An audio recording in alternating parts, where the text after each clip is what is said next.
నీకు దమ్ముంటే నీ మత విశ్వాసంలో ఉన్న శక్తి ఏంటో సమాజానికి చూపించు. అది నువ్వు ఎవరిని బైబిల్ దేవుడిని అడగాలి. నీకు దమ్ముంటే నువ్వు ఎంత గొప్పవాడో చెప్పుకోరా. నన్ను కాకుండా వేరే ఒకరిని పూజిస్తే చంపేస్తానంటావేంటి సన్నాసి అని నువ్వు అడగాలి. అప్పుడు నువ్వు న్యాయవంతుడివి. అందులో ఉన్న రక్షణ మార్గం ఏదో సమాజానికి చూపించు. ప్రజలు ఆటోమేటిక్గా ఆ విశ్వాసంలోకి వస్తారు. అది బైబిల్ దేవుడు చెప్పాలి. నువ్వు గట్టి పెట్టాలి. నువ్వు ఎంత మహిమాన్వితుడో, నువ్వు ఎంత గొప్పవాడువో, నువ్వు ఎంత ప్రేమమయో నువ్వు చూపించుకో. అప్పుడు ఆటోమేటిక్గా ప్రజల దగ్గరికి వస్తారు. బలవంతం పెట్టి, నిర్బంధం పెట్టి, పేక మీద కత్తి పెట్టి నన్ను పూజించాల్సిందే, లేకపోతే చంపుతా అంటావేంట్రా అని నువ్వు బైబిల్ దేవుడిని అడగాలి. అది రాసి ఆ తాగుబోతున్నారు, రాసి ఉన్నారు కదా, ఆ తాగుబోతులను అడగాలి. నువ్వు ఏం తాగి రాశారా మీరు ఇదని. మాకు కూడా ఇవ్వంటారా బాబా బ్రాండ్, అసలు మాకు ఎక్కట్లేదని చెప్పు. ఎంత ఎక్కితే ఇలా రాశారా మీరు, ఆ బ్రాండ్ ఏంటో చెప్పండిరా బాబు. అల్లు అర్జున్ అంటాడు కదా, ఆ బ్రాండ్ ఏంటో చెప్పండి అయ్యా అని. అసలు ఏం తాగితే వాళ్ళకి అంత ఎక్కిందో అడుగు. యేసు అను శబ్దమునకు రక్షకుడు అని అర్థము, క్రీస్తు అను శబ్దమునకు అభిషిక్తుడు అని అర్థము. పీసు అను శబ్దమునకు పీసు మిఠాయి అని అర్థం. ఏం చేద్దాం చెప్పైతే. ముమ్మారు ఆయన సిలువ మీద వేసుకొని కింద పడితే ఒక వ్యక్తిని పిలిచి, అతను మోయలేకపోతున్నాడు, నువ్వు మోయి అని ఆయన భుజం మీద మోపారు. ఇక్కడ వేదాలతో అయిపోయింది. వేదాల కాన్సెప్ట్ తీసుకున్నాడు, దానికి రేవు పెట్టేశాం కదా. ఇప్పుడు చెప్తున్నాడు చూడండి. ఇక ఎవరాయన? కురేనీయుడైన సీమోను. కురేనీయుడైన సీమోను అనే వాని మీద మోపితే యేసు ప్రభు వాన్ని మోయనీలా. అబద్ధం. ఇది బైబిల్లో లేదు అసలు. యేసు 3 సార్లు కింద పడ్డాడు కదా. పడిన తర్వాత ఆ దారిని పోయేవాడిని పట్టుకొచ్చారు, బలవంతం చేశారు. ఈ సీమోను అనేవాడు, నువ్వు మొయ్యరా, ఆయన మొయ్యలేకపోతున్నాడు అని. ఆయన బలవంతం పెట్టారని ఉంది. కానీ యేసు నా శిరు నువ్వెందుకు మోస్తున్నావు, నేను మోసుకుంటా అని అల్లా. ఆయన ఏమనుకున్నాడు ఒరిజినల్గా, అమ్మయ్యా చచ్చానరా బాబు, ఎవడో దొరికాడు అనుకున్నాడు ఆయన. క్రీస్తుకు ముందున్నటువంటి వాళ్ళు చనిపోయిన వాళ్ళకి యేసు రక్తమే ఆధారం. క్రీస్తు టైంలో ఉండి చనిపోయిన వాళ్ళకి యేసు రక్తమే ఆధారం. క్రీస్తు తర్వాత భవిష్యత్తులో ఉండే మనకు కూడా, మన తర్వాత వచ్చే వాళ్ళకు కూడా యేసు రక్తమే ఆధారం. నేను క్రైస్తవాన్ని వదిలేయడానికి ఇదే కారణం, ప్రధాన కారణం. ఇక్కడి నుంచే నా ఆలోచన మొదలైంది. ఆయన క్రీస్తు కాదు, యేసు. యేసుకి ముందు ఉన్న వాళ్ళకి కూడా, అంటే యేసు పుట్టక ముందు కూడా ప్రపంచం ఉంది, జనాలు ఉన్నారు కదా, పుట్టి చచ్చిపోయారు కదా, వాళ్ళకి కూడా యేసును నమ్మారా లేదా అనే దాన్ని బట్టి శిక్షేస్తారంట. అసలు యేసు అనేవాడు పుట్టనే లేదు, వాడు ఉండని కూడా తెలియదు. పోనీ ఆ ఇశ్రాయేలీలకి ఏదో ప్రవచనం ఉంది, మీకు మెస్సీయ వస్తాడని చెప్పి అనుకుందాం. ఆ సముద్రంలో కాకిరెట్టంత ఉన్నటువంటి ఆ ఇశ్రాయేలీలకి తప్ప మిగిలిన ప్రపంచానికి ఏంటి సంబంధం బైబిల్కి? ఎవరి దేవతలు వాళ్ళకు ఉన్నారు కదా, ఎవరి సంస్కృతులు వాళ్ళకు ఉన్నాయి కదా. వాళ్ళు ఇప్పుడు యేసుని నమ్మాలి. అసలు యేసు అనేవాడి గురించి ఏమాత్రం తెలియకుండా, లేకపోతే నరకం. సైకో కదా. దేవుడు ఇంత సైకోగా ఉంటాడా అనే దగ్గర నుంచి నాకు ఆలోచన మొదలైంది. సరే, యేసు పుట్టక ముందు ప్రపంచానికి తెలియదు. యేసు పుట్టిన తర్వాత వెంటనే ప్రపంచం అంతా సాటింపేసారా? ప్రపంచం అంతా ప్రతి మానవుడికి తెలిసిపోయిందా? తెలియదు కదా. ఇప్పుడు మన దేశం లాంటి దేశాలకి వాళ్ళు ఆ శవార్తను మోసుకుని రావడానికి చాలా టైం పట్టింది. సరే, వాళ్ళు ప్రచారం చేయడానికి కూడా కొన్ని వందల సంవత్సరాలు పట్టింది. ప్రచారం చేసినంత మాత్రం ఎందుకు నమ్మాలి అసలు? ఏంటి ప్రూఫ్ ఏంటి? ఇప్పుడు ఆ రోజు యేసుతో పాటు తిరిగిన 12 మందే యేసు తిరిగిలేస్తాడంటే నమ్మలేదు, పారిపోయారు ఆయన వదిలేసి. అన్ని మహిమలు చూసిన ఆయన శిష్యులే నమ్మలేదు. ఎక్కడో వేరే దేశాల్లో, వేరే సంస్కృతుల్లో, వేరే మతాల్లో పుట్టి హాయిగా వాళ్ళ ఆచారాలు ఏదో వాళ్ళు పాటించుకుంటూ ఉంటే మధ్యలో ఎవడో వచ్చి మీకోసం మావాడు ఏలాడాడు, మావాడిని నమ్మండి అంటే ఎందుకు షిఫ్ట్ అవుతారు అసలు? అంటే వీళ్ళకి రీచ్ అవ్వడానికి 100 సంవత్సరాలు పట్టింది. రీచ్ అయినా కూడా ఒక రీజన్ లేదు అక్కడ. ఇది నమ్మకపోతే నేను నరకం లేసి కాలుస్తా. దేవుడు ఇంత సైకోగా ఉంటాడా? ఇక్కడ నుండి నా ఆలోచన మొదలైంది. ఇది దేవుడు పెట్టింది, తాగుబోతులు రాసుకున్నారు. ఇది ఈ పాత నిబంధనలోనేమో ఆయన వేసేయాలి, నన్ను కాక వేరే వాడిని పూజిస్తే చంపేయాలని చెప్పారు. కొత్త నిబంధనలోనేమో నరకంలో వేసి కాల్చాలని చెప్పారు. అంటే మొత్తం అందరూ సైకోగాళ్ళే, వాళ్ళని మించిన సైకోగాళ్ళు వీళ్ళు. నేనే కాదు, నాకంటే ముందు ఉన్నటువంటి భక్తుల్లో చాలామంది వేదములో ఉన్నటువంటి విషయాలను గుర్తుపట్టి యేసు దగ్గరకు వచ్చారు. అబ్బా, ఇప్పుడు ఈడేం చెప్తున్నాడు? వేదాల్లో ఉన్నటువంటి ఈ విషయాలను చూసి అరే యేసుకి సరిపోతుంది అని వచ్చాడంట. కానీ వీడి సాక్ష్యాలు చూస్తే మనం చాలాసార్లు కౌంటర్లు ఇచ్చాం కదా. ఒక ఆంటీతో అక్కడ సిగరెట్లు కాలుస్తూ వాళ్ళ ఇంట్లోకి వెళ్ళి మోగిస్తూ, కుండలు మోగిస్తూ, వాళ్ళ కూతుర్లు ఆవిడ కలిసి భజన చేసేవాడు కదా, మొగుడు వచ్చి తిట్టేవాళ్ళు. ఆ అమ్మాయి ఇవన్నీ మత మార్పిడి చేసింది ఆంటీ. ఇంకొక వెర్షన్లోనేమో వీడు చచ్చిపోదాం అనుకున్నాడు. వీడికి అప్పులు ఎక్కువైపోయి బతకడానికి దారి లేక చచ్చిపోదాం అనుకుని చర్చిలోకి వెళ్ళి కూర్చున్నాడు. అక్కడేదో వాకింగ్ కనపడిందంట, దాన్ని చూసి మతం మారేనని చెప్పాడు. ఏదో సినిమాలు చూపిస్తారు కదా, బాల గాంధీతో చుప్కే, బాల తెరిసాతో చుప్కే, బాల నెహ్రూతో చుప్కే. ఈ విధంగా ఏ కాలానికి తగినట్లుగా, ఏ ప్రాంతానికి తగినట్లుగా ఆ వేషాలు మారుస్తూ ఉంటాడు అనమాట.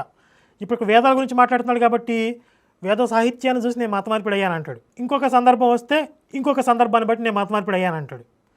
ఓవరాల్గా వీడు చెప్పేది ఈ గొర్రెలకి రెండు పాయింట్లు చెప్తాడు. ఒకటి, నేను బాగా డెవలప్ అయ్యాను కాబట్టి మీరు కూడా యేసుని నమ్ముకోండి అంటాడు. ఈ గొర్రెలకి అది అర్థం కదా, అసలు నువ్వు డెవలప్ అయితే మేము ఎందుకు నమ్ముకోవాలి యేసుని, మేము కూడా డెవలప్ అవ్వాలి కదా అని వాళ్ళకి ఆలోచన రాదు.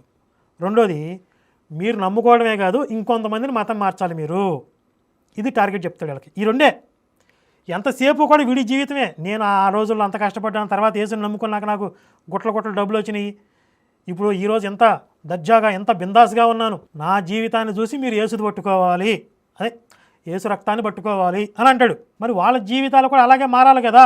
మారిద్ది, ఆగో వెయిట్ చేయి, మారలేదనుకో అలవాటైపోద్ది, కంగారు పడతావేంటి, అది వీడి వెర్షనం. మొత్తం ఈ వీడియోలన్నీ చూడండి. నేను బాగుపడ్డాను కాబట్టి యేసు నిజం, మీరు యేసుని నమ్ముకోవడమే కాదు ఇంకొంతమందిని మతం మార్చాలి. ఈ రెండు లేకుండా వాడిది ఒక్క స్పీచ్ కూడా ఉండదు చూడండి. చూస్తే పైన వేదం అట్టే ఉంటుంది. నేను బైబిల్ చెప్పట్లేదండి, బైబిల్ లేదు నా దగ్గర, నల్లట్ట పుస్తకం లేదండి నా దగ్గర, వేదమే ఉందని వేదం చూపించి సువార్త చెబుతా. మొత్తం నల్లట పుస్తకంలోకి వచ్చాడు వీడు కూడా, అంటే స్టెప్ బై స్టెప్ వచ్చేస్తాడులే. సర్వ పాప పరిహరో రక్త ప్రోక్షణమవశ్యం తద్రక్తం పరమాత్మేణ పుణ్యదాన బలియాగం. ఆర్య ఋషులు పలికిన వేద సత్యం యేసులోనే నా జీవితం యేసులో నెరవేరెనుగా. చూసారుగా, ఆ క్రైస్తవ మిషనరీలు నవిలి ఊసేసింది. మొన్నటిదాకా ప్రచారం చేసి అది డూప్లికేట్ అని తెలిసి జనాలు చీకొడుతుంటే, మొహం మీద ఓస్తుంటే, అసహించుకుంటుంటే వాళ్ళు కూడా పక్కన పడేశారు. అంత ఇడిసేసిన వాళ్ళు, అంత తీసేసిన ఆ క్రైస్తవ మిషనరీలే దాన్ని నవిలి ఊసేస్తే అంతకంటే తాడు దిగినోడు వీడు. ఆ క్రైస్తవ మిషనరీల కంటే తాడు దిగినోడు వీడు, అంతకంటే ఇడిసేసినోడు వీడు దాన్ని మళ్ళీ ఫ్రెష్గా మళ్ళీ చెప్తున్నాడు వీడు. నా లైఫ్ ఏ మలుపు తీసుకున్నా మొత్తం తెలుసు నీకు. ఉయ్యారం చూడండి, ఇంకోసారి ప్లే చేసి చూడండి. నా లైఫ్ ఏ మలుపు తీసుకున్నా మొత్తం తెలుసు నీకు. చిప్పాడు మరి ఎక్కడి నుంచి తగలడ్డారా మీరు? ఆ రోహిల్లాగాడు ఒకటి తగలడ్డాడు అక్కడ. ఇక్కడ చూస్తే నువ్వు మాకు ఏంటిరా ఈ దరిద్రం, నాకేంటిరా ఈ కర్మ, చిచ్చి. ఏమైంది ప్రకాష్? ఏంట్రా అది? ఇదా, నేను పడుకునేటప్పుడు నా ఒంటి మీద దుప్పటి తప్ప ఇంకేమున్నా నాకు చెట్ట చిరాకు బాబా. రా ప్రకాష్, వెచ్చగా ఉంటుంది. ఆ? అంటే నువ్వు ఆ టైపా? ఛీ, పో. నీకు నాకు దోసన కట్ బాబా పో. అలా దుఃఖపడే ఇతను కొన్ని రోజులు అలా బాధపడ్డ తర్వాత ఒక రాత్రి ఒక కలగన్నాడు. ఆ కల్లో ఒక రోడ్డు కనపడుతుంది. ఆ రోడ్డు మీద చాలా మంది మనుషులు వెళ్తా ఉన్నారు. అందరి భుజాల మీద సిలువలు ఉన్నాయి. అందరూ ఆ సిలువ మోసుకుంటూ ఈడ్చుకుంటూ పోతున్నారు. అయితే అందరి సిలువలు ఒకే రకంగా లేవు. ఒక్కొక్కళ్ళ సిలువలు పెద్దగా ఉన్నాయి, ఒక్కొక్కళ్ళ సిలువలు చిన్నగా ఉన్నాయి, ఒక్కొక్కటి ఒక్కొక్క సైజులో ఉంది. ఇంతకు సిలువ అంటే తెలుసు కదా, సిలువ తెలుసుగా. మళ్ళీ సిలువ అంటే అదేందో అనుకున్నారు. అయ్యో, మొత్తం డెట్టి మైండ్ ఇది. ఒక్కొక్కళ్ళ సిలువలు ఒక్కొక్క సైజులో ఉన్నాయి, ఏంటో తెలుసా అంటున్నాడు వీడు. ఊరు వాడ పల్లె అడవిలో సైతం ఆయన సిలువ ప్రకటింపబడాలి. వాడి సెల్లు అంత నచ్చిందా? ఊరు వాడ పల్లె అడవిలో కూడా ప్రకటన. కానీ ముస్లిమ్స్ దగ్గర వద్దు, వాళ్ళ దగ్గరికి వెళ్ళడానికి భయం కదా నీకు, వచ్చబడతాయి కదా. మరి అడవిలో దాకా ఎందుకురా, ముస్లిమ్స్ దగ్గరికి వెళ్ళు. పాపం సువార్త అందరి ఆత్మను నశించిపోతుంది, ఇల్లు అక్కడికే. ఆ రోజు యేసుని చీల్చారు కదా, ఇక సీన్ రిపీట్ అయ్యిద్ది. మాట్లాడితే ప్రవీణ్ పగడాల ప్రస్తావన తీసుకొచ్చి అవసరమైతే నేను కూడా ఆ విధంగా పోతా అంటావు కదా.